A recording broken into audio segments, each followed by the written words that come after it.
Hello and welcome to the podcast. Today we have a special guest, a hero that I've watched growing up.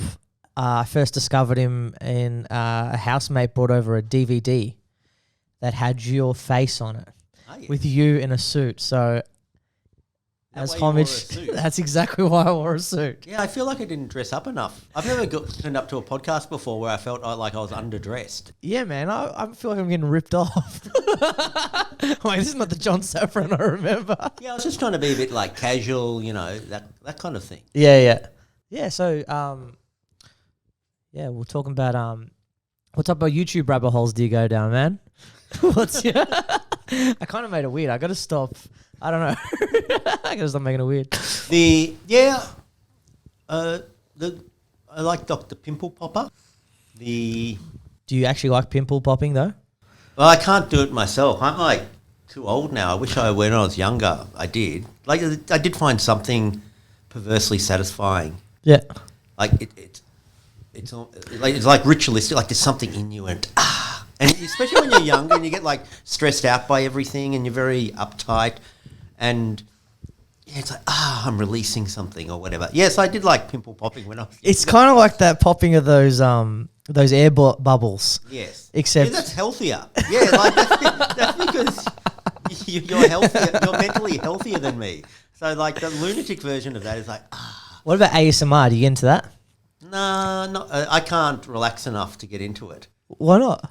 Because I don't know. I'm agitated. I'm waiting for something to happen or whatever. I went through a chiropractic, like back cracking. I love that shit. That's my favorite. You know how much I got into it? So there's this one guy who was like famous, like he was almost like the king of the back cracking chiropractic thing on YouTube all over the world. He was very famous in that world, and he was from Melbourne. So I booked an appointment at his clinic. Oh, is that Dr. Ian? That's sounding familiar. and if it's the guy, and he got into trouble because he did something with a baby. Yes, that guy. Yeah, that's the guy. He had the arch back dude, and then he made him straight, which I don't believe. But it's hard to know what to believe on YouTube or whatever. So I booked in right, but I was just feeling awkward about it, like because I was feeling self-conscious, like the person knows I'm only booking because I've seen him on YouTube, and I somehow felt guilty about that, as if I don't have enough real things to feel guilty about. For some reason, I was feeling like an idiot or whatever. So I ended up, because I didn't specifically, I ended up going to this other guy within the practice, because the practice has other people or whatever. Okay. And I went a couple of times, and I went there psychologically for I don't care if it works or not. I just want to hear that. I'm not there because I've gone to chiropractors over the years, and some of them aren't really into cracking, which is insane. That's what you go for. And like I went to one, and all he did was float a crystal above me on a string. No, this isn't a different practice years ago or whatever. Yeah. And I was like so disappointed. It was like, when are you gonna? And he didn't even like take off my shirt, because this whole thing. I guess there's some people who are like, well, I don't want to be touched. Whilst I'm like, if I didn't want to be touched, I'd be like at home now.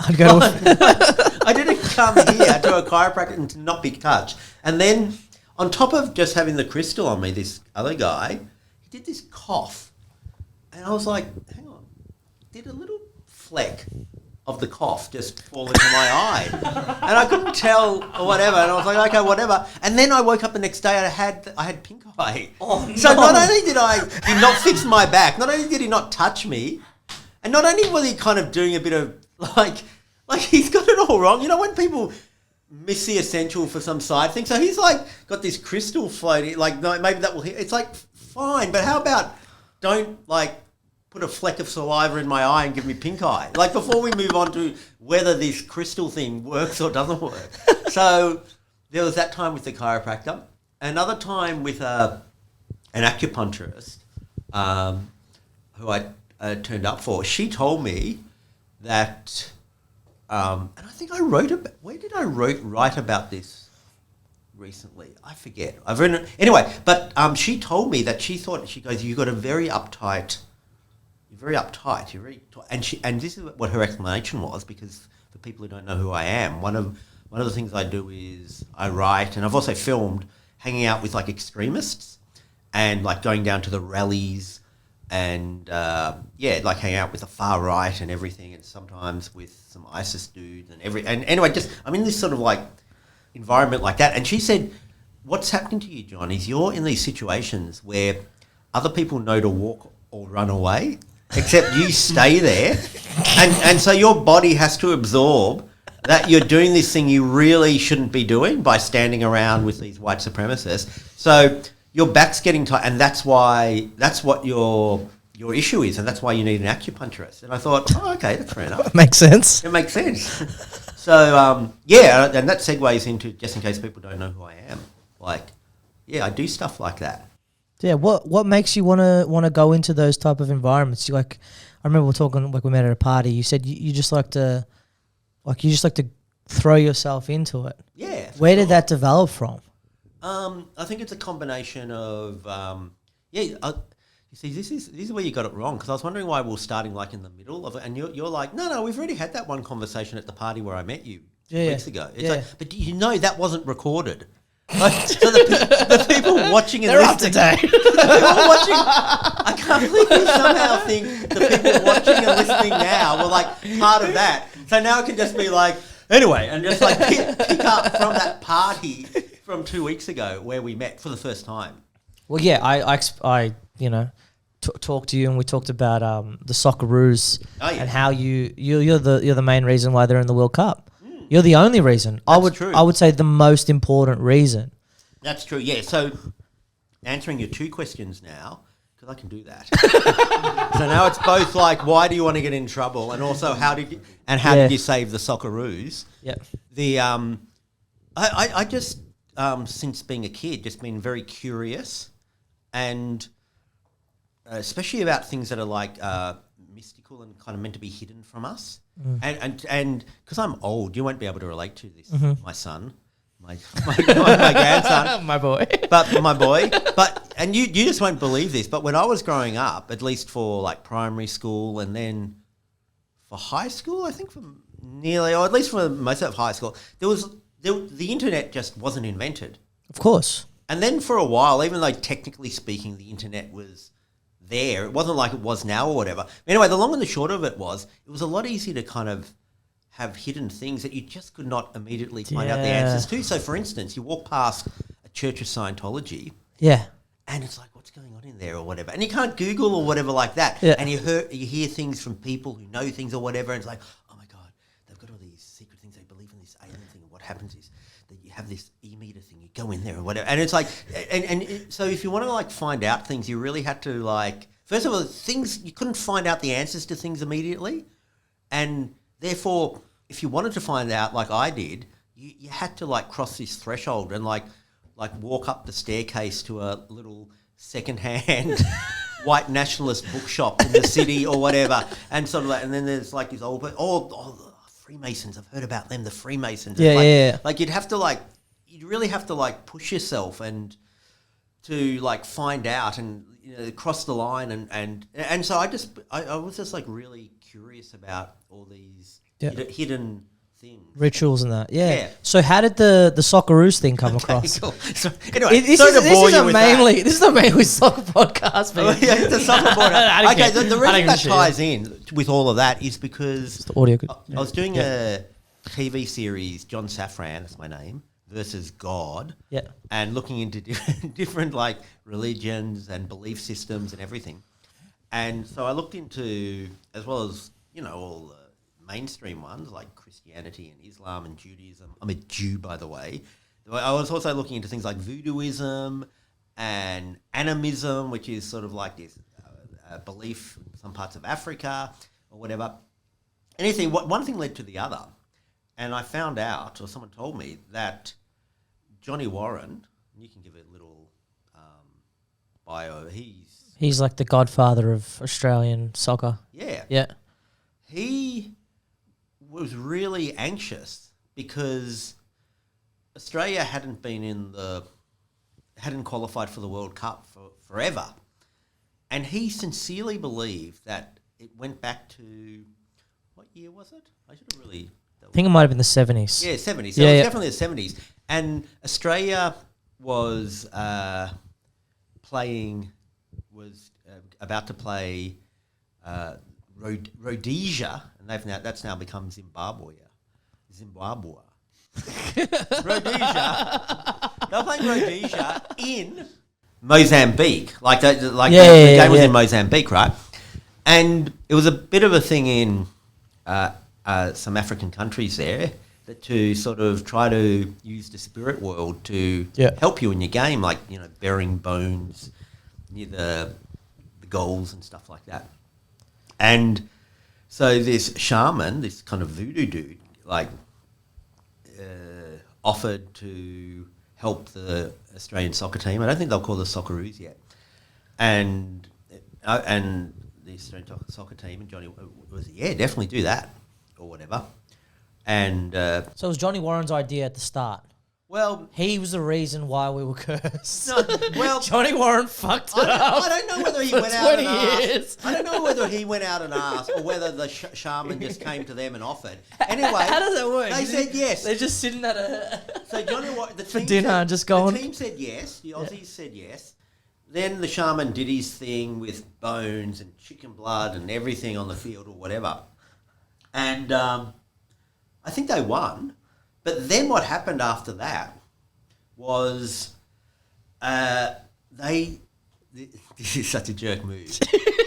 They just wouldn't pay the shaman. It's so Aussie. They didn't pay the shaman. Where do these guys think they were? Bali? They're just not paying. So they just didn't pay the shaman, right? These people that use these mythical forces to get you into the World Cup. Let's not pay them.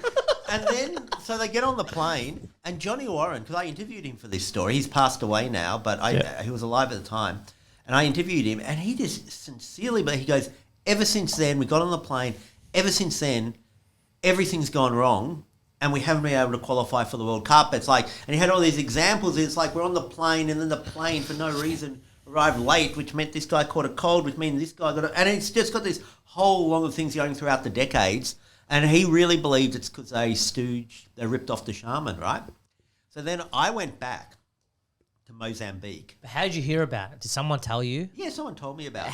Where did that conversation take place? Were you at a party and they're like, bro, you got to hear about this story? Yeah, no, I think it was a woman called Debbie Lee who was a producer on this show. So it was just like I was snooping around for different stories about religion, and she just knew I'd be into something that involved, voodooism. and so anyway, so we went to I went to Mozambique, and we went to the stadium where the game was played all those years ago, and it's the same stadium as Will Smith used for Ali. Really? Yes. Oh wow. So it's had two claims to fame. It's where the Australians ripped off the shaman, and also, Will Smith. Yeah, became a genie. Yes. So I'm sitting and we got this other shaman to do it, because who knows who the original shaman was, but this other shaman told. So you get to the plane, you hop off the plane. Mm. Do you have a producing crew telling you where to go, or you're just going straight to the market and going? No. Does anyone heard about Australia? I can't remember the exact thing. How much was? You got to put the mic all that. Yeah. I don't know exactly how much was. I can't remember, but I had producers and stuff like that. Yeah. So, it wasn't solely just your idea. You told people, and then they organise. I'm fascinated because I'm how does I don't know why you're drilling down about the least interesting aspect of it. I think that's the most interesting. You're like, okay, I want to look into the accounting that happened on your TV show. How much tax did you pay that year? Yeah. So, did you wait to the end of the financial quarter before putting in the best statements for this show about shamanism? What did you declare on the way back in customs? Did you put witch doctor on what would you plan to do in Australia for the next 18 months? So then, anyway, I'm there we pick up the witch doctor. Yeah. We pick up a chicken, I think it was. We get to the stadium, And Just try and get it like all. Yeah. Oh yeah. We get to the stadium, and yeah. So I have to sit down on the field, on this. I think it was like on a straw mat, and the shaman and his assistant. They all like danced around me. They did these prayers, and they cut open a chicken's nest and a neck, and squeezed the blood all over me. And anyway, they did the whole thing of removing the curse. Then I had to take this clay, I think from the field, from the ground, and then back in Sydney, that's when Johny Warren had to rub it over himself and recite this other thing, as per I was following the instructions of the shaman. And anyway, what can I say? Qualified for the World Cup, the very next qualifiers. And I'd kind of forgotten about it because the show had just so many stories or whatever. And so, not that I forgot, but for instance, when the World Cup qualifiers were happening next, I wasn't like in my head, like thinking, oh, he's going to, I just sort of. You're like, am I playing tonight? Yeah.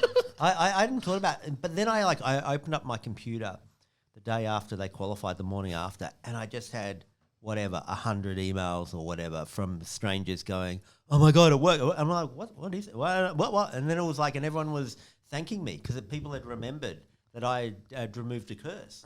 And so. That's the best, man. Some people say to me, they go, oh, you haven't got enough credit for what you did, right? But it's really the opposite. I get so much credit. Because to be fair to the team, they're the ones like getting up early and training every morning.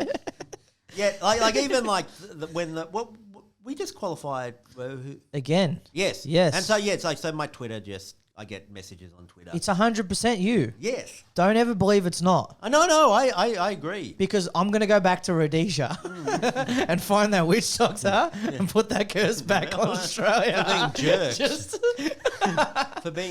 for being he acknowledged that they were jerks. It's like he as well as feeling like it was a bad move strategically, like Johny Warren did feel like, yeah, what a jerk move. Yeah. Well, we've actually come to Sunshine and we've got a chicken live one because we want you to do one for the A-League. Oh yeah, sure.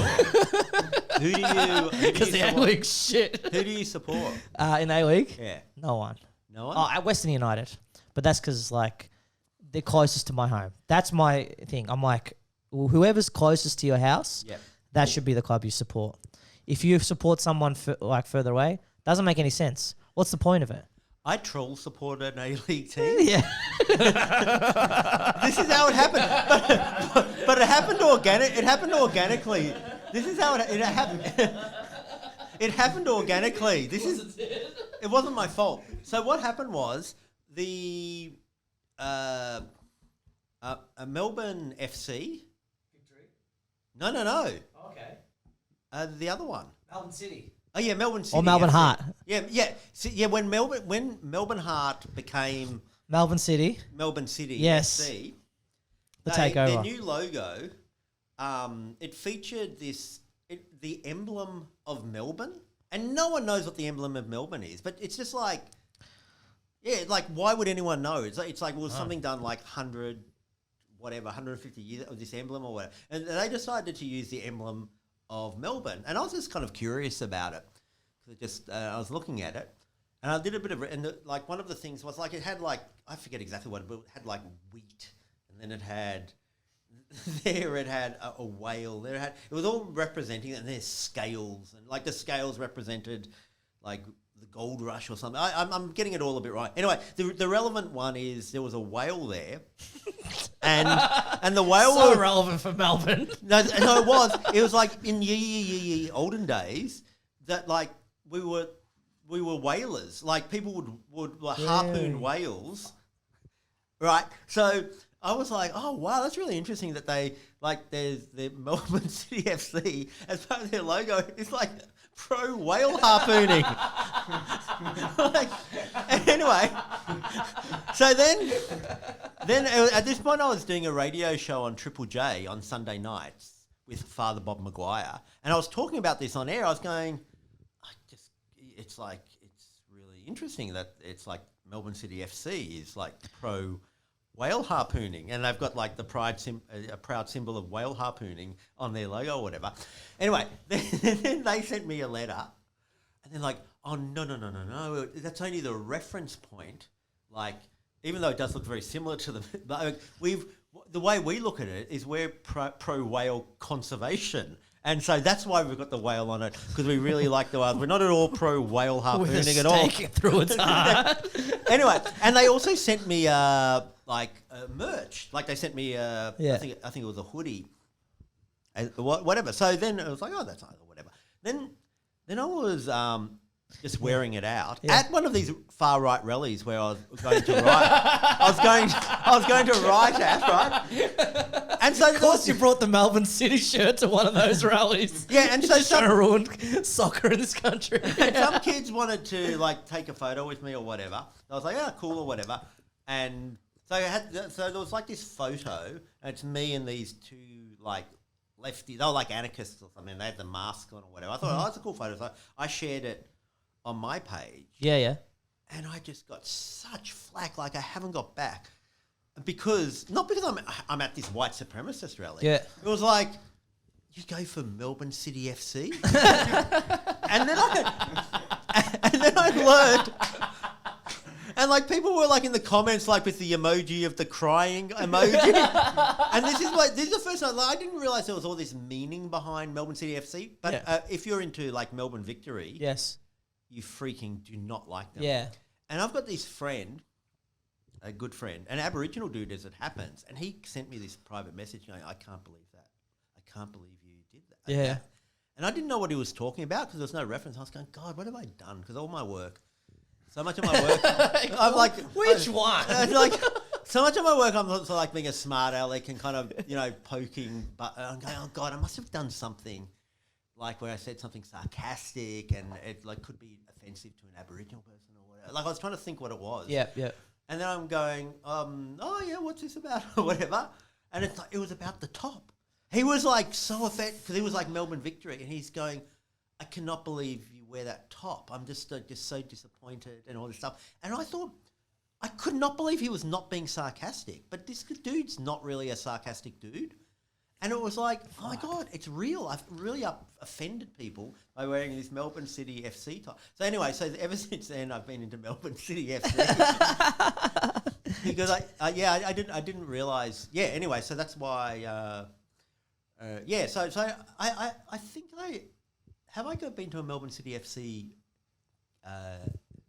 game. You see, I'm probably even using the wrong word. That shows how. No, that's fine, bro.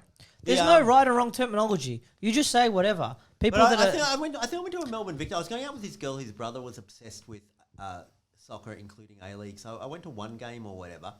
But I can't remember whether it was Melbourne Victory or Melbourne. I think it might have been Melbourne Victory. One of the things I noticed about A-League and their songs, or at least the song it was too kind of weirdly nationalistic, and so like it didn't quite like fit into like the vibe of Melbourne, where we're all kind of like self-deprecating and everything. Like, just think of like the AFL themes. Like, no one actually is like, we are Geelong, the greatest. No one's sort of like actually feeling. It's never sung with this sort of like Deutschland, oh bah, let's sort of like goose stepping or whatever.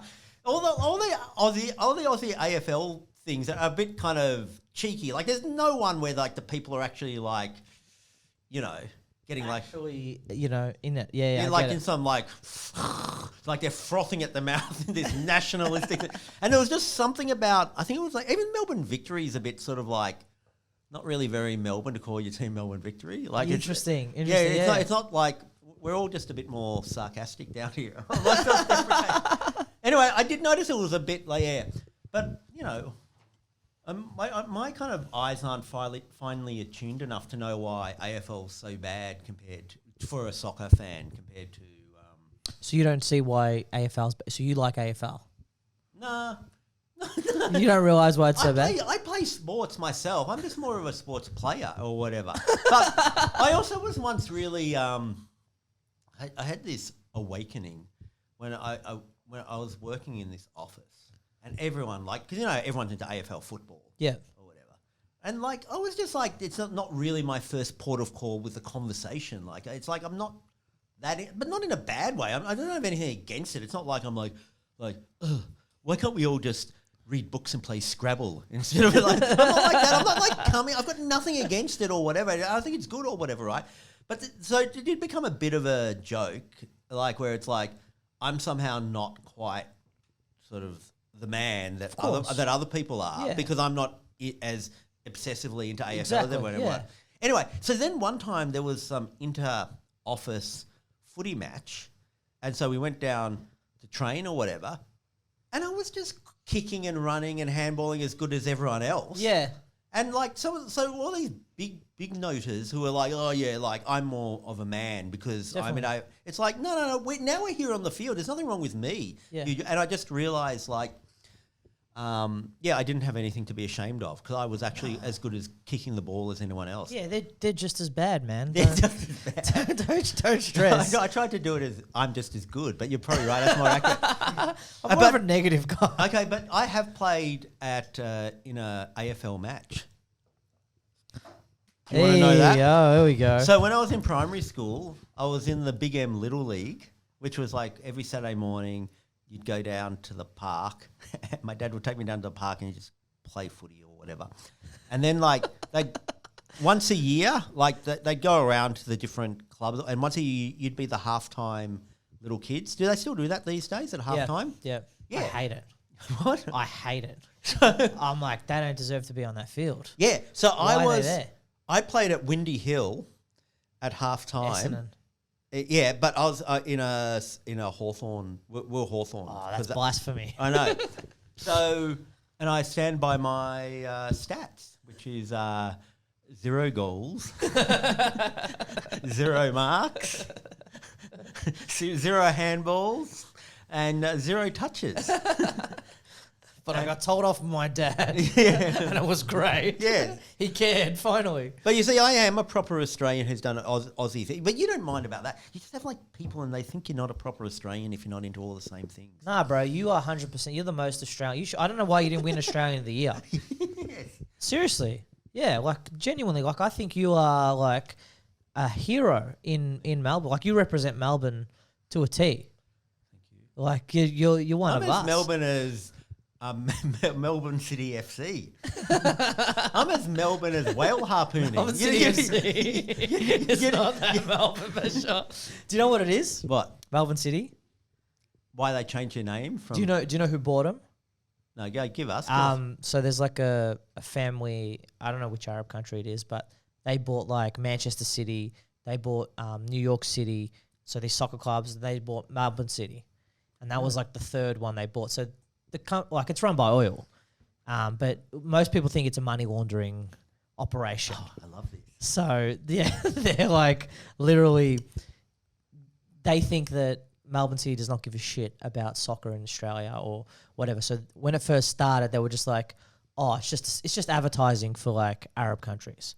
So that's why you had so much hate coming against you, because they got like a harpooning thing on their on their logo, and they sell oil. So it's like the most anti-Melbourne mix. You see, I got distracted. This shows I've got to like not get distracted. Like I was distracted both by the Melbourne City FC whale harpooning logo. This is like why I'm not as good as people like Michael Moore and Louis Theroux and all these other people who do these investigations. Like I'm distracted by the wrong thing. Like the real story that's fascinating is this one here about money and how they're getting it or whatever. And I'm too busy like, there's a whale harpooner. So I'm sort of like, you're good, man. But okay, but there was another reason I might have been distracted is because why did they change from the name Melbourne Hearts to Melbourne City FC? They sold it. Yeah, but they could have kept the name though. There was at the time, because we were living, this is pre-woke era. Yeah. There was at the time this sort of slight thing of like, do men really want to be going around like with this big heart? It was a bit effeminate. Like I'm not saying that's what I thought, but I think that was one of the reasons they like. It's true. Yeah. It's probably a reason why it failed. Yes. It's a stupid name. Yeah. Yeah, because it's like, Melbourne Hearts. Yeah, it's like, how's that's too easy. That's There's more there's like a British Hallmark. yeah. Like, yeah. There's a British team called Melbourne Heart. I know. You might as well be It's called called the Hearts. Melbourne Care Bears. That would have worked. That would have been more Melbourne. Yeah. Well, what were we gonna say? So when they were Melbourne Hearts, that wasn't money coming from overseas oil money. No, and then they sold it, and then because they sold it, yeah, there was a little bit of backlash. But whoever wants to invest in soccer in Australia, good luck to them. There's nothing that much. Like, what are you investing in the A League? Like, who are you investing? Central Coast Mariners, like teams that no one cares about. So what's the state of play with A League at the moment? Because it sort of like goes out of the oh yeah, and there's always about to be a revival, and they kind of build it up, and there'll never be a revival. It'll never work. They've only got one division, so you can't go down or up. So they're trying to make it like, I don't know, NBA or MLS, like American stuff. But hang on, what about AFL? You can't go down or up. Yeah, AFL's not a sport played in another country. Yeah. AFL's like from Victoria. Yeah. And it's Victorian. Yeah. It's weird. Yeah. Foreigners hate it. No one coming from another country looks at it and goes, this is like, it's like eating durian. Have you eaten durian before? No. It's like this Malaysian fruit. Oh, yeah. Everyone from Malaysia absolutely loves it. If you show it to me and feed it to me, I'll be like, you guys are crazy. Yeah. So that's AFL to me. Any Malaysians watching and listening, can I just say that's his statement about your beloved fruit? I disavow until I have the fruit. They own the fruit. It's their fruit. Until I taste it myself, I disavow his anti-Malaysian fruit comments. So yeah, they've this you're gonna love this fact. Yeah. So Melbourne City, when they were coming here, there's another club in Melbourne called Melbourne City. It's an Argentinian club, okay, and they serve the best like barbecue. Amazing. You go there, you spend like $25, but they cook like Argentinian style barbecue. It's like in the backyard. It's incredible. The players, probably some like they're so bad. Like, as in like technically amazing. Great players, but they will try to break your legs on every single occasion. You hop on that field, they'll try to break your legs. What league are they in? They're in like the 7th division. Okay? And so Melbourne City were like, oh, we're coming here. And the government was like, no, you can't have the same name and be the same thing. So they had to pay, okay, I think they paid $1 million for the name. How good's that? That's so good. And Melbourne City kept their name. How good is that? And what it just became like too hard for them. They're like, oh, what the hell? We'll let them keep their name. Yeah, exactly. Yeah. So it's the most confusing thing typing in Melbourne City on Google. I never thought I'd leave my beloved Melbourne City FC, like my beloved team. But I might leave them for the new Melbourne City. I think I prefer this new. You will have a way better time. You'll see at least 16 fights at a minimum. 3 people will have broken legs. And, ambulances are great to talk to. They're great audience members. How does he actually... Because this will... Maybe it's hard to explain because my head's not equipped for this. But how can they use it for money? Like, what's the benefit of having a soccer club for money laundering? It's simple, and I guess this is my interpretation of it. Yeah. It's not really, it could not be law or whatever, but the Arab countries like to buy these British clubs, and then it improves their image amongst Western entities. Like if like the Saudis buy a club, then they bought Newcastle. If Newcastle does well, then because it's spoken about in British media and all that, people are seeing the Arab image improve. And so you're going to see like Manchester City, they're the current top club.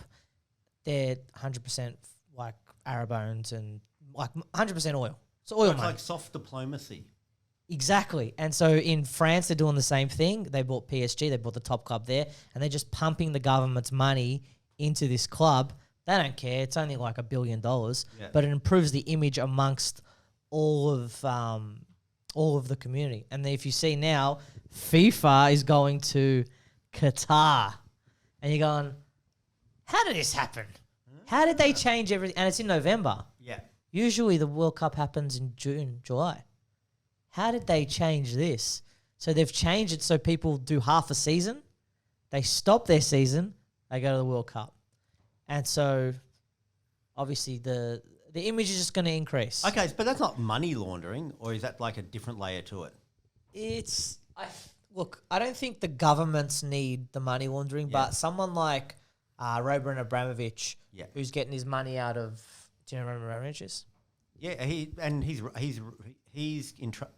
because of the Yeah, Russian-Ukraine thing. Exactly, yeah. So he's a Russian oligarch or whatever, Yeah. got his money from oil in Russia and whatever, and then he put all his money, like not all of it, but he's put like $3 billion into Chelsea, into like a British club. And then they've come along and just been like, oh, you can't own this now. And so they made him sell it. Yeah. And they've like taken his club off him. But that improved the image of Russians in London. Like 100% it did. Because it's always seen in a positive light whenever someone's winning. And so, yeah, the Arabic world pretty much runs soccer. If you look at all the sponsorships like Qatar Foundation, Emirates, they run everything, but no one really says that. Okay. Do you know what I mean? Yeah, except for you. Except for me.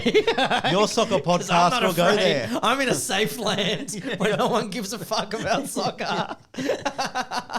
Yeah, come to Sunshine Library now. My favorite thing that I saw about you, and I've actually told this to so many people. The Rove Live, the thing. It is. If anyone's watching, you go on YouTube, type in John Safran Rove Live. It had me in tears. I was like showing my family. I showed everyone I knew. And you know how hard that was with a DVD? Oh, yeah. I had to stop like Turkish television series, which is like, you might die in a Turkish house if you stop a Turkish television series. And I go watch that. And then after me showing them, they're going, oh, nah, that was worth it. You know when you show someone something, like you stop what they're doing, you show them something? Yeah. I did that. And Like, I'll tell you, yeah, so what happened was... that would have been dangerous. Well, I don't know. It's really hard to know whether it's dangerous. I don't know. But so there was these Sharia courts where it's pretty easy, not pretty easy, but you know what I mean? Like if you've got a bit like people, you just print up a business card. Like it's like, how do you become a television producer? It's like you print up a business card and you put television producer. Like if you've just got the gall to do that, like it becomes it.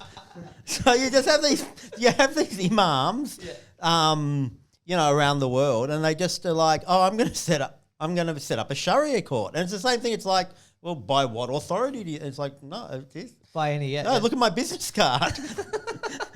Imam, Sharia court leader, or whatever. Anyway, so there was this, and I didn't even know this one in London was, because I thought, oh, if we do this, I think originally we'll think about going to Iran, and then because that was like the famous one, because they That was the real quote. Oh yeah, so this is all about. So I should have put this in. I was looking to get a fatwa on someone, Which is like a curse. yeah, sort of like a religious ruling that, and it's like in the case of Salman Rushdie, the author, he'd written a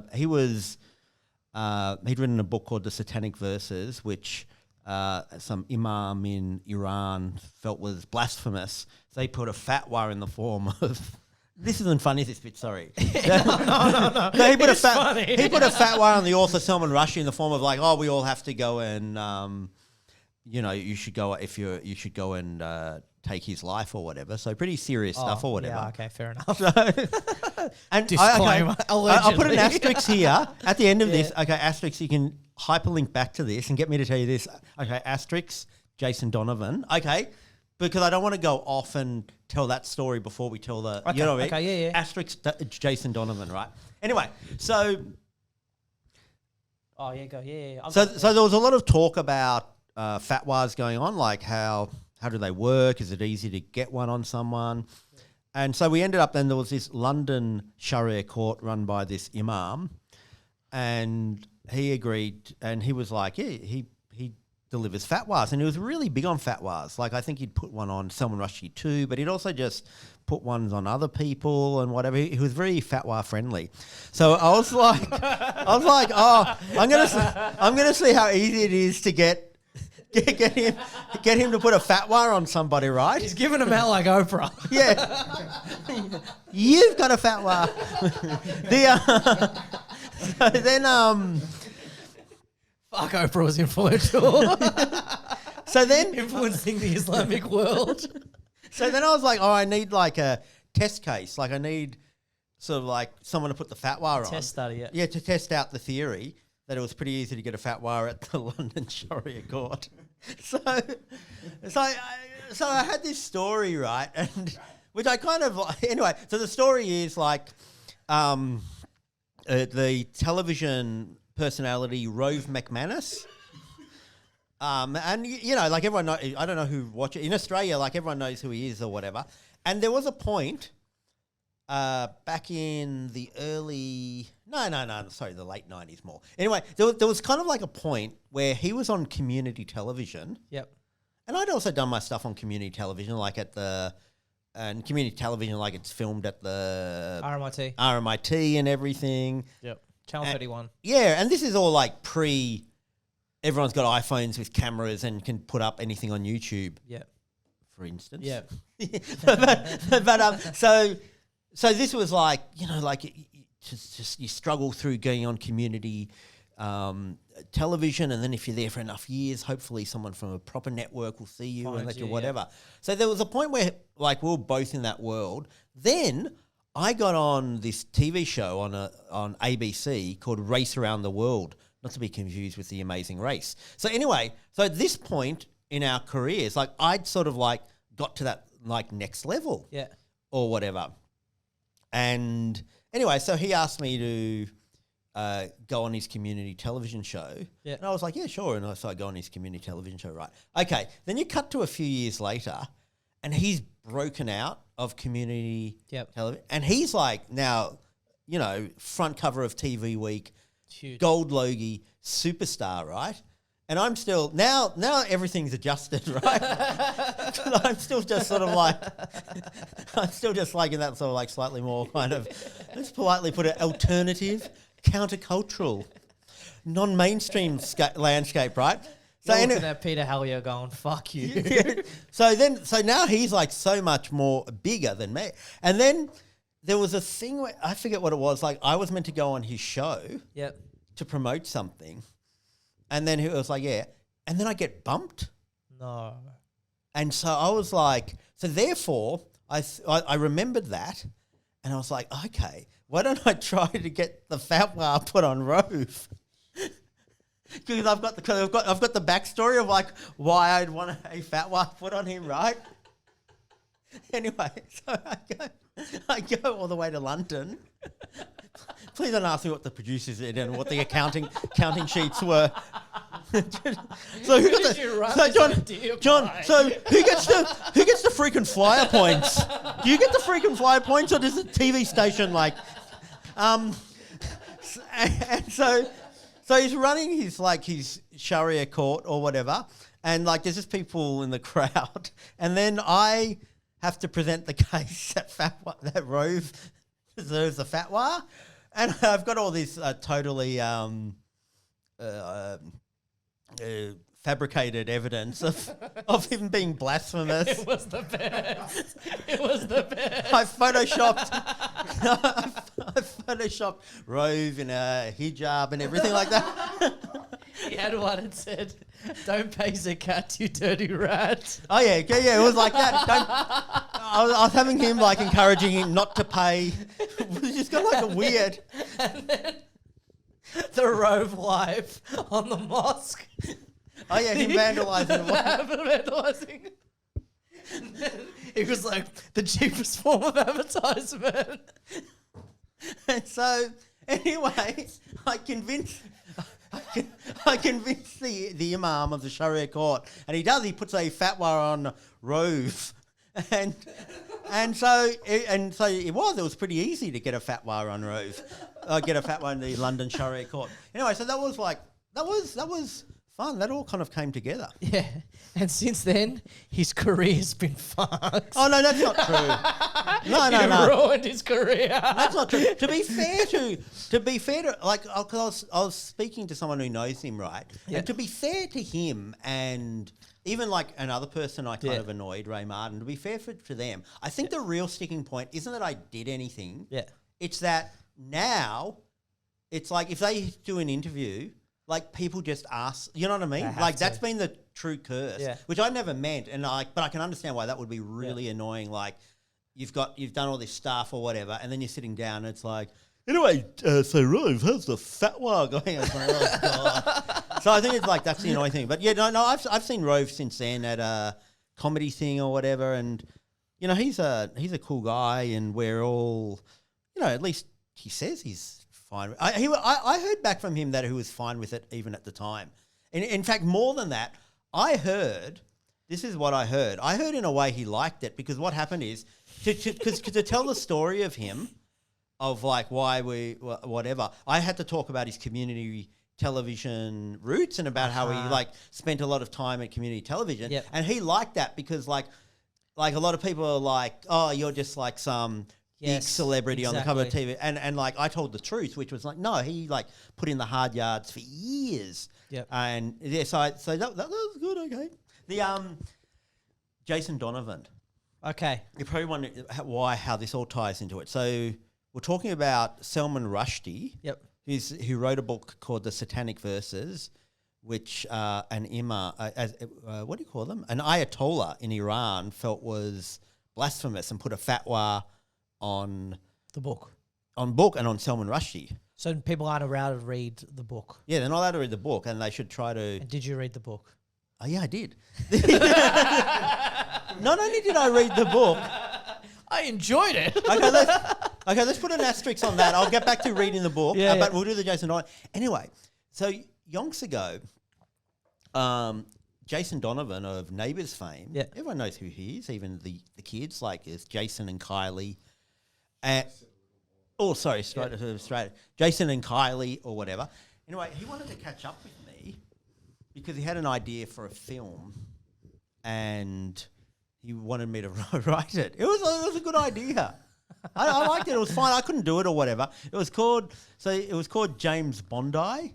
And so the idea was somehow like James Bond, but James Bondi or whatever. You should write it, man. Anyway, so when I'm having breakfast with him, he tells me this thing that he was the one who, when Salman Rushdie was in hiding, he rented out his house to Jason.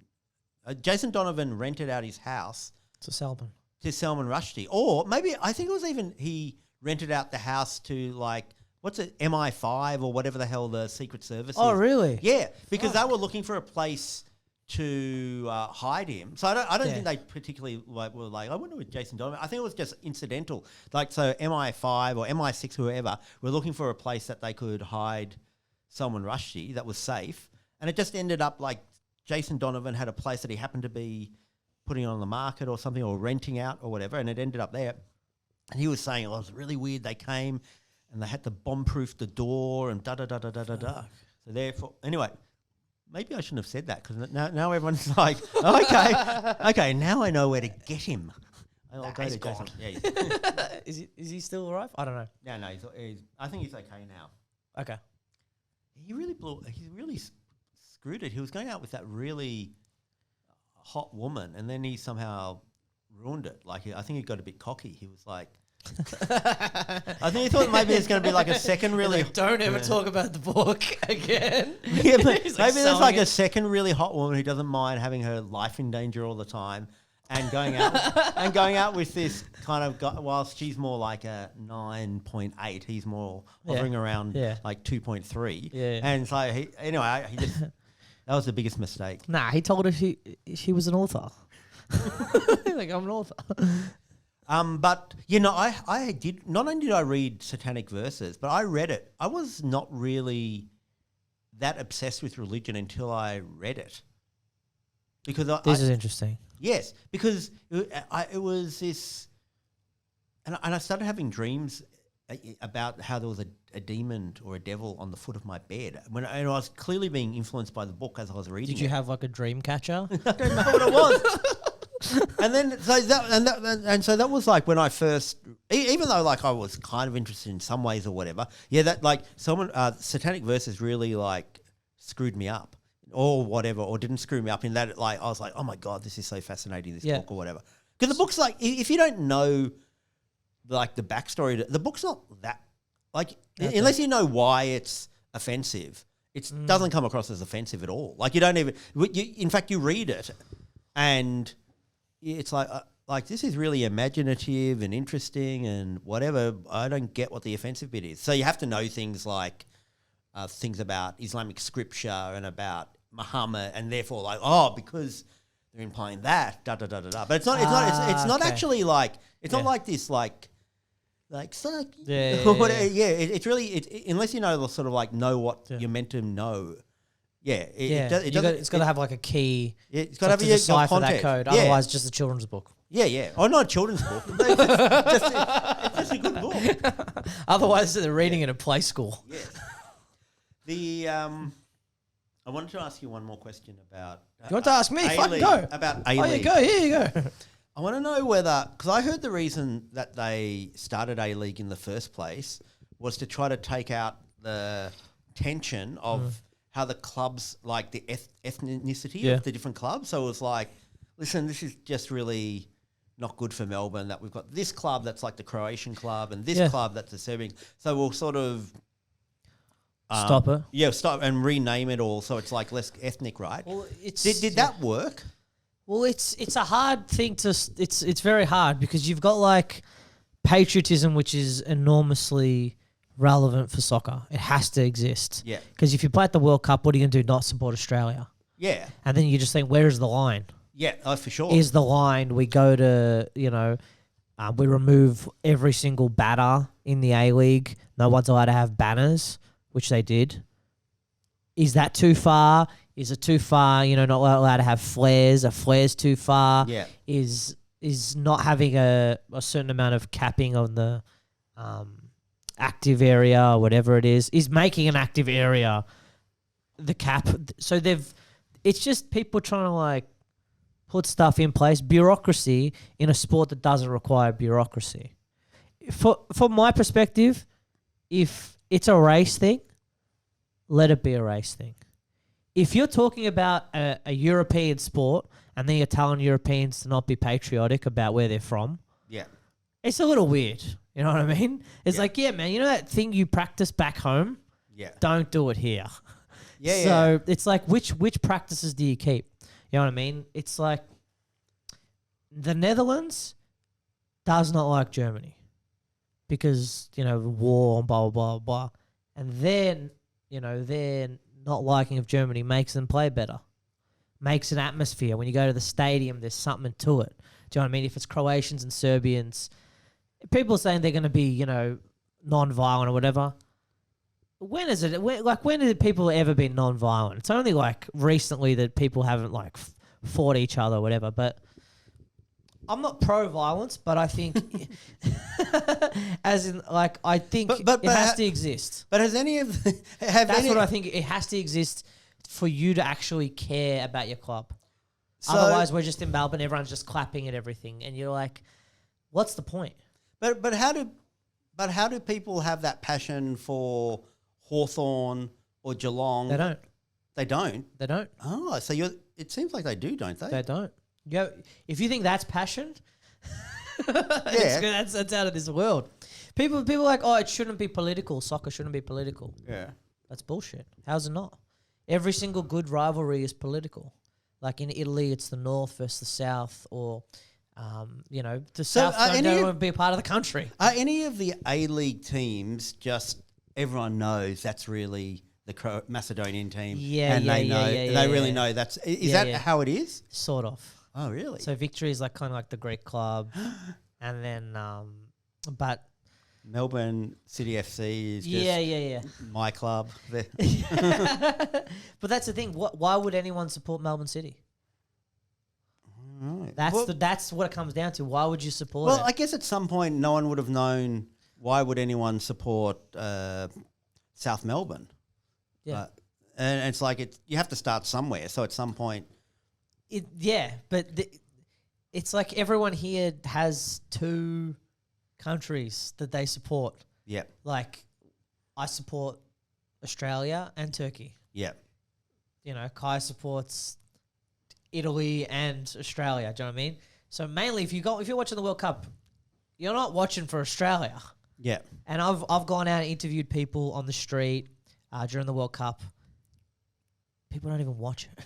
Oh yeah, for sure. It's crazy. It's crazy. You see more from the British. The British love it, but that's, I don't know. It's their footy, and it's also mixed with like drugs and alcohol. It's not like it's not evident, but what industry isn't? You got to but just say in the context of England, like there's all those clubs and people support them. Yep. And they're all English clubs.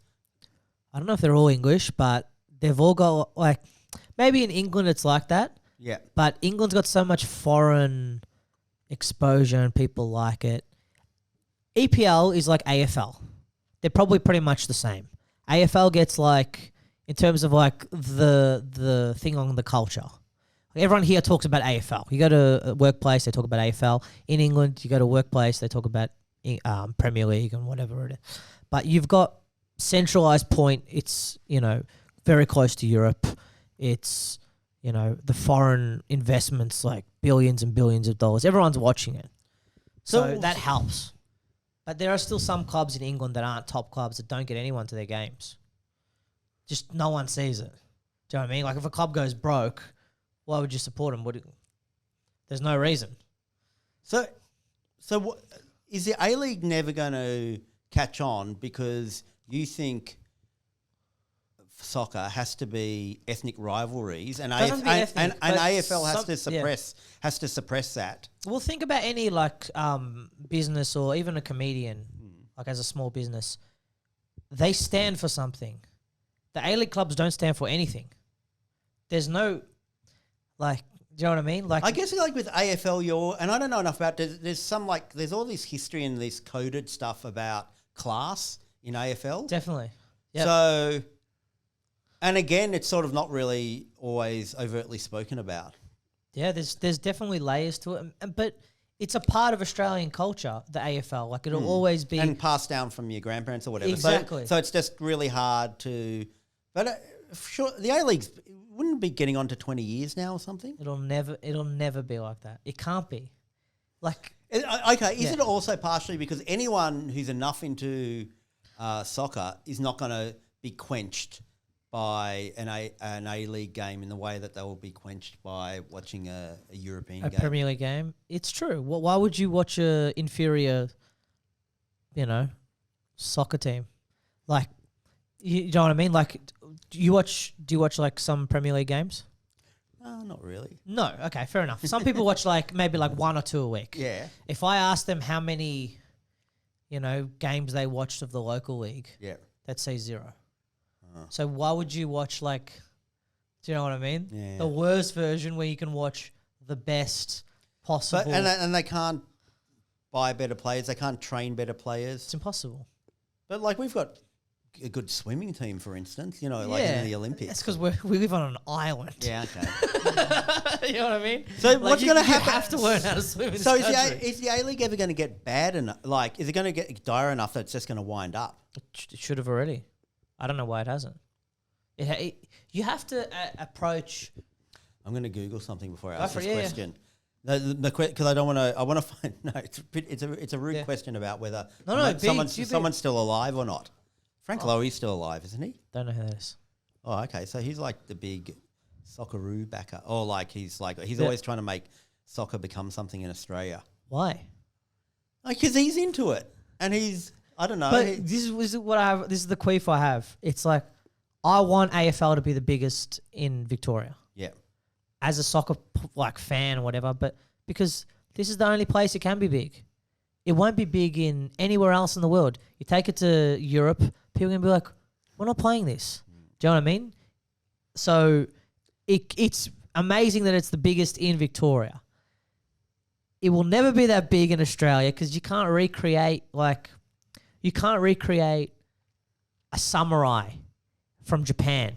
Yeah. The way they've been brought up, the way their society, their culture, you couldn't even replicate a smidge of it in Australia. If they're like, Australia's like, we're going to make samurais. Wouldn't even be close. Yeah. So that's what we're trying to do. Yeah. We're trying to make something out of, an idea. It's like us copying American culture. We're just copying European culture, which some people are happy about. I like to talk about the stories. Yeah. I'm not in no way contributing in the growth. I don't care if it grows or not. Yeah. So, yeah, I've given up that. I've given up trying to grow it because I realize it's frivolous. So, yeah, that's my perceptions on the matter. Does that make sense? Yeah, totally. Yeah. Yeah.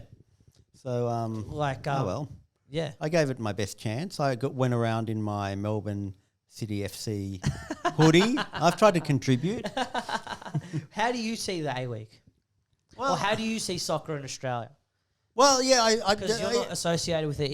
No, I'm just interested in it because there's so many of these sort of unspoken layers of subtext to it that, the whole thing about ethnic rivalries in Melbourne and sort of trying to suppress that, but then, as you said, like everyone really knows that's the Greek club and all that stuff. Yes. And then, everything you talked about how does authenticity work? Like how can A-League become something authentic? Or the only way they can do it if they give up everything that they like about Europe. They have to say, Europe, fuck off. South America, fuck off. All those people, fuck off. We're going to make something, even if we change the rules a little bit, we're going to make it so that it's ours. And if they do that, and if they try and build up a base where, look, it's a sports team. People are going to get hurt. You have to have some sort of cult following for it to be like when you go to a soccer game, you don't go to watch them playing. The playing is boring. We went and watched Manchester United versus Crystal Palace 2 days ago. So boring. So boring. Yep. But you go for the atmosphere. I went and watched the Socceroos game versus Vietnam. They had all the Vietnamese supporters. So, like, everyone that, in the suburb I live in, literally everyone was there. They had about 20,000 people. And then, or not, like 5,000 people. And then the Australians were about, 15, 16,000. But they were supporting the club. And then at halftime, they got bored. And then no one started singing, and it was boring. It's so hard trying to explain entertainment to people. It's like, you have to be worth my time. Do you know what I mean? Like, you understand that completely. You're in the entertainment industry. They're thinking, we're going to play soccer. Who gives a fuck about the soccer? No one cares about the soccer. Just, are you worth my, I'm going to sit with my family, go to a game for 90 minutes and not watch chaos. Do you know what I mean? Yeah. I'm coming here to swear. I'm coming here to release all the tension from the week and scream and shout and support my team. And then I'm getting kicked out of the stadium because I was supporting my team. I feel like there's a missing part of the story here. I get kicked just for supporting my team, and then we find out like it was by enthusiastically firing a gun in the air. But that's what they do in those countries. Because it does get to the bigger problem of like it seems Australians are very confused about what they are in some way, or like what's our version of this. I reckon Anzac is the big thing where Australians get behind, where that's like our church, like that's our story. It's another holiday that doesn't make any sense. Oh yeah, but Australians really believe it, and like it's like, oh no. Well, what do they believe? Well, they believe that's our. Because I'm on the other side. That's right. Oh, how awkward about that? Because I'm on the winning side. Yeah, you're on the winning side. But Australians like do turn up like the But Anzac. for what? What are they remembering? It doesn't make sense. It's what lest we forget we sent our kids Like what? Oh yeah, but like that's like saying there's no logic in religion. The Bible doesn't make sense. It's all. It's like that one's extreme. You sent Australians to Turkey to fight a country that wasn't involved in the war. It didn't make sense. I'm so good at this. Of like, I don't know what it is about me. I can always like step on landmines. Like I'm really just in a throwaway comment, kind of going. Anyway, so the whole thing of Anzac, and it's like, oh my god, now we're getting into. No, what I'm saying is, they're patriotic about it. Australians care about it, yes, regardless of whether they should or shouldn't or whatever. Yeah. In a way that like Australian, like for instance, are we a Christian country? Like not really. Like Australians don't really. Passionate about church or whatever. And it seems like the two things we're passionate about, and I can bring evidence to this, is the myth of the Anzacs, or the story of the Anzacs, and AFL footy. And do you know why I know that? Mm-hmm. I've been to places in Australia which are pretty, I won't be nasty and say which ones. Say whatever you want. No. Whatever you want. I've been to places in Australia that are like very, very poor. Very, very, and what do you call it? The area it's not taken care of at all. Like this area. No, and they will have no, much worse than this. No, what I'm saying is, and they will have a immaculately groomed AFL footy field. Definitely. And so it's like, so clearly you could have a more done up town, but but it's like the AFL, the footy field is the one you're willing to do that for. And the other thing is, like around the Shrine of Remembrance in Melbourne, like that's really immaculately kept and or whatever, and it's very reverential. So it's like, I've just noticed that they're the two things that Australians care enough to keep clean no matter what. Yeah, this is what it comes down to. What does a... So I was thinking if there's some like A-League Anzac kind of crossover to get Australians into it. Like, or what about Anzacs versus the Turks? Yeah, that would be good. If they did a day where Australia played Turkey, but the winner, like the loser had a consequence, I would watch it. You know what I mean? If it was like legit, you know what I mean? Yeah. Because this format they're using now is just boring people. I just feel that they just don't get. We need to give people something else, like characters and all that. Yeah. Like there's a guy that did coke. Okay, he did God's amount of coke, and he come out, he scored fucking 10 goals. Yeah. They kicked him out of the A-League. That's the guy I want to see. Yeah. I want to see him come to the game like high. I see what you mean. You know what I mean? They can't have it both ways. They can't iron out everything and... Definitely. Because that kind of makes it less interesting. Do you think soccer's like a gentleman's sport? Not from what I've seen and read about. People in this country think it's a gentleman's sport. I've had arguments with people about that they think this is a gentleman's sport, and it's in no way, shape or form a gentleman's sport. Like if you look at like the most polarizing figure in soccer ever, like Maradona, the stuff he did politically, the stuff he did off the field, the story around him, his character, all adds up to a story for you to watch. Who do we have? We got Harry Kuehl. Yeah. You know, it's all good. Yeah, that's just... No, it's not even mine. It's yours. Nice. Oh, it is mine. Oh, it is mine. Yeah. We got Harry Kuehl. Harry Kuehl's boring, bro. You know what I mean? He's Once again, here am I trying to help out. Yeah. I'm slaughtering chickens. You've contributed to the entertainment of this sport in this country and provided a story that people consistently talk about. Okay? More, than anyone else in the whole entirety of this sport in this country. No one else can name a story that's more prolific or has affected Australian soccer more. And you've done it. Oh yeah, maybe I should hire myself out to sporting leagues that are looking for a bit of a vibe. 100%.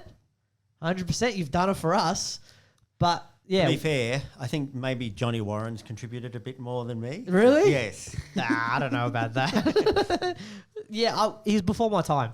So I don't really know much about Johny. I've heard some stuff. Yeah, not good stuff about him. Which I don't want to bring up. But, it doesn't really concern me. It's none of my business. Crazy. We'll just go over one more thing. Yes. And tell us about these far right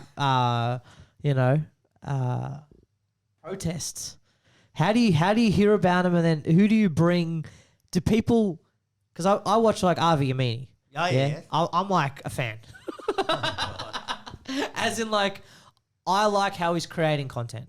I don't essentially agree with the message, but I like how he's throwing himself in there and he's just agitating everyone who's around him. I don't care. 200,000 people follow him. Everyone, in Melbourne. So so I just became interested. Started to write about this stuff. I first wrote an article because I'll go back. Yeah, go. A little fumbly or whatever. All right, Donovan. Let's go, Donovan. Because it kind of sort of ties in with all this stuff with I heard about this a white supremacist rally. This is maybe 2013. I don't know. It was quite a long time ago, and it was being held in Brisbane. And what I found was interesting is they were like Australian white supremacists. Yeah. And their thing was they were going to protest because this Greek guy Greek supremacist over in Greece from this supremacist group called Golden Dawn. Con the Fruiterer. Yeah. He was like being put in jail for something. And they wanted to protest. And the way they were protesting it, they were protesting in this street that had a Greek cultural centre, and it had a big Greek church or whatever. Yep. So they were like appealing to the Greek community in Australia, in this case in Brisbane, to say, oh, look, we're together. It's us. Yep. You're part of us. We're part of you. Come join us, Greek Australians. And for someone of my age, this was interesting because when I was young, Greeks weren't quote unquote white. Greeks were this was Greeks were whatever, like Sudanese, quote unquote. So it was say it a bit louder. So I was just really curious with this kind of this shift where it was like the people who, when I was in primary school, to use the W word, what, I don't want to say it on air. Oh. Yeah. Yes. There, you can say it, bro. Yeah. So I was aren't you, where you from? Me? Yeah. I'm from Balaclava, Melbourne. Nah, I mean, what's your parents' background? Oh, yeah, one's from, was born in... Hungary or something? Yeah, well, my grandparents on one side were from Poland, fleeing the Nazis, and my mum's born kind of on the run in Uzbekistan. Bro, 100% you can say it. Okay. How can you not say it? No, I was just kind of whatever. You can say it. Wog. Anyway, so this is a soccer podcast. If I'm not using that word, no. So I was just interested in this shift where our perceptions of white W word. Man, we're at some new fucking level. Bro, you're in sunshine. You can say whatever you want. But anyways, I was just interested in hang on, there's these, so they're white supremacists. Yeah. But the people who were not white when I was in primary school are now so white, they're allowed to join this white supremacy. And they're actually, the white supremacists are appealing to the Greeks. So I went there and covered that and that kind of irony. And then as the years went on, it just became more kind of complicated in that when the white nationalists moved on to being Islamophobic, suddenly you had... I'd go to these rallies, and you'd also have these recent immigrant groups, people maybe from India or Africa or Asian countries, right? And they're such evangelical Christians. Yep. They have such a belief in it. They don't like Muslims, so they turn up to the... I know. So you have these POCs, these people of colour, in the same rallies on the same side as the white nationalists because they're both against... or the Muslim or whatever. Yeah. And I noticed that no one was talking about this, and I really liked going there because I just thought it was like interesting to document and also ironic and kind of I'm a comedian and so there was all this irony there. And I noticed how the left really started getting annoyed at me for bringing this up because they want to keep the story simple. They want to, yeah. And like, and so from their perspective, I'm being a bit of a jerk by going there reporting and sort of revealing this. And because it's like, no, just keep it simple, John, you know, whatever. So that does kind of encourage me because because I feel sometimes I feel like when someone's pushing back and saying don't do that, it's really a message. Do that. So then I ended up writing a whole book on it called "Depends What You Mean by Extremists," which was me like looking into this whole weird thing where 20 years ago, Pauline Hanson would not allow. I love her. Would not allow. She's my favorite. Yeah, she was like the people who she kind of pinned all the badness on was like Asian Australians. Yep. But now it's 20 years later and it's like the revival of Pauline Hanson. She's coming back. She's having her sequel. And is she doing it or is everyone else doing it and then going, oh, actually Pauline had a point? Yeah. So Pauline ran again. She was running again. And then, but this time it's like, oh, no, you can be a Chinese Australian. Like, and she was sort of like in a bit of denial because I did confront her about this. You met Pauline Hanson? Yeah. Fuck it. Tell us about that. Because I was meant to I organised to meet her and then she pulled out. So then I was like, I found out she was going to do some political campaigning at this shopping centre. So I just turned up and asked her. Political campaign at a Safeway. So I came there. See all these products? And I get these aren't from Australia. I said to her, I don't understand why you're now like 20 years ago. Yes. Your whole routine was we've got to watch out for these Asians. Yeah. And now you're back here and you're saying we've got to watch out for these Muslims, but you're kind of like, you're letting the Asians in. You know what I mean? Like Asians are part of your party now. Yeah. So how can we trust you? How can we trust that you're really that in 20 years time, you're not going to be pro-Muslim too? So I kind of turned it all on her or whatever. Yeah, she put on the hijab. Yeah. So. And so she ready. Get this? Pauline Hanson, she denied she was ever she denied she was ever anti-Asian. I was like, are you mad? I said this to her face. I goes, you know, there were cameras. We're not talking about the 1800s where there's no record of this. You were definitely, your entire shtick was, we've got to watch out for these Asians coming to Australia. Yeah. And now they're sort of like, now they're in your party. Yeah. So, well, it's crazy. With Australian history, they've always had like this, like Asian hate. It's always existed since like the gold rush.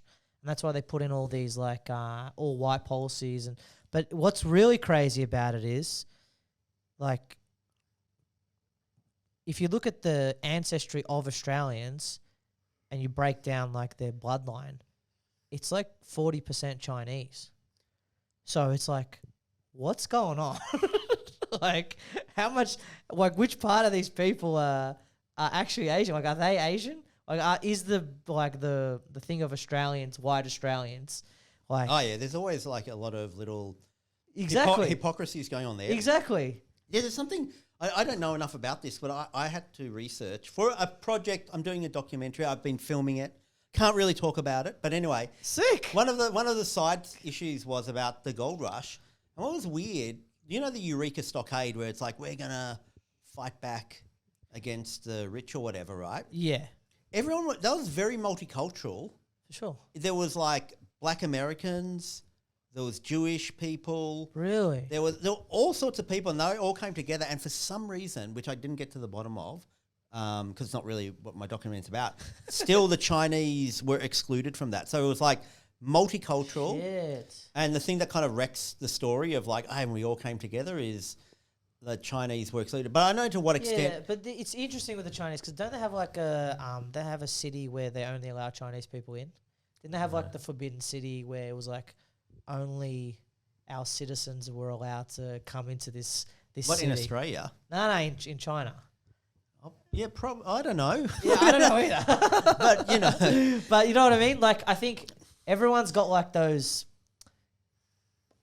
I think everyone's got those patriotic little pockets of the country. Oh, yeah, totally. Yeah, totally. Everyone. But it just depends like where the people going to the other country are from. Do you know what I mean? No, I don't know what you mean. So like, I'm definitely not just going to go yep as you start kind of what I'm trying talking to say is stuff about the it's like Chinese. it's like you Australians are immigrating to a different country, to America, Yes. and they've got them all from a North Queensland town they're all racist or whatever. They've taken everyone from that town and they've put them in that place. Maybe that's what's happened in some places where, we don't see that part of history. Do you know what I mean? The people that I don't know. I don't know, bro. I got a suit. I don't know shit. What I'm trying to say is, Listen, it might not be as black as white as what people remember because they didn't document it. Oh yeah, okay. Yeah, that's all I'm trying to say. I'm not sepia. trying to say, that some people are more racist than others, because some people are more racist than others. But I don't know. It's just. I will look more into the history of. In fact, there's another documentary going on at the moment. That's a part. Like, I'm being very obtuse about this because I'm not meant to talk about it. But yeah, I'm doing a documentary at the moment looking at one thing. But there's also separately another dude doing a doco, so he'll be able to answer that because that's covering stuff like that. I'm watching it. It will. I'll put you two in contact with each other after he finishes it, and he can tell you what's up. All right, man. Thanks so much. No, thank you. Lots of fun. I learned a lot. Thank you for telling me all that stuff about. Honestly, I feel soccer. like we're mates now. Yeah, we're friends now. Yeah, I've never I like strangers more than my friends though. That is weird. No, not really. He's like, no, I don't pay for therapy. I just do podcasts. Yes. But thank you so much. No, man. thank you for having me on. Thank you for your contribution to thank you. to soccer, Yes. which we both know means a lot. And so yeah, thanks a lot. And we'll see you next. Anything else you want to plug? You want to plug anything? No, oh yeah, you can read or listen as an audio book. Puff Piece, which is my latest book, which is about I'll watch it. big tobacco getting into vaping. That's cool. Yes. And it's funny though. It's not like all this. It's like there's so many. You can explain to them. They're like my stuff is sort of like I don't do stuff that's like just serious academic or whatever. Oh There's yeah, jokes. bro. 100%. I'm telling you, there is just jokes in this audio book. Puff Piece. I can't wait, man. I can't wait. Cool. Thank you guys so Thank you. much. Bye-bye. And we'll see you soon. Bye. Bye.